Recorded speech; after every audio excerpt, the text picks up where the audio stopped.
Prior to the National Organization for Marriage's rally on Capitol Hill today, the Washington Blade spoke with Brian Brown, Executive Director. I think it's been an immense success. Everywhere we've gone, we've made marriage a part of the discussion, and the fact that Judge Walker ruled when he ruled has really energized our supporters. People are upset at the fact that you have one judge who thinks he has the right to impose his will on the rest of the country, and they want to stand up and do something. So I think that ultimately, I do think that the Supreme Court will overturn Walker's decision. But if they do not, we are pushing now for a U.S. constitutional amendment that will protect marriage. And this issue was working itself out in states across the country. People were voting.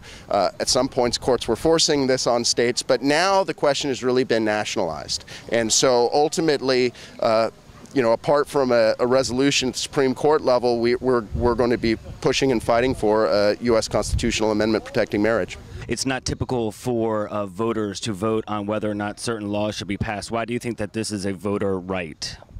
Well, it clearly is. The people of the state of California have the right through initiative and referenda to amend their state constitution.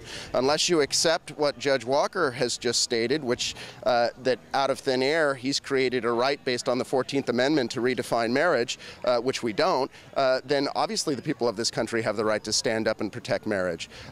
What Walker has done is simply erase all of the constitutional history, all of the precedent defining marriage as the union of a man and a woman, and enforced his will upon the voters. That's not the way this is supposed to work. And I will warn people who support same-sex marriage, and I know some like Dale Carpenter have stood up and said this is the wrong way to go about it, that this works both ways. I mean, if judges can simply impose their will however they want and create new law out of thin air, what other rights are now lurking under our U.S. Constitution just waiting for some federal judge to find and then say the people don't have a right to vote?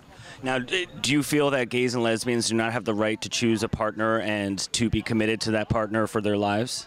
Well, of course they do. Everyone in this country, any two people have the right to live as they choose. But they don't have the right to redefine marriage for the rest of us. And this is the crux of the question. We see marriage as a profoundly public good. It's not merely a private matter. If it was merely a private matter, the state shouldn't be involved in it at all. Because it's a public good, the people have a right to stand up for what it is. And by definition, marriage is the union of a man and a woman. That is what marriage is.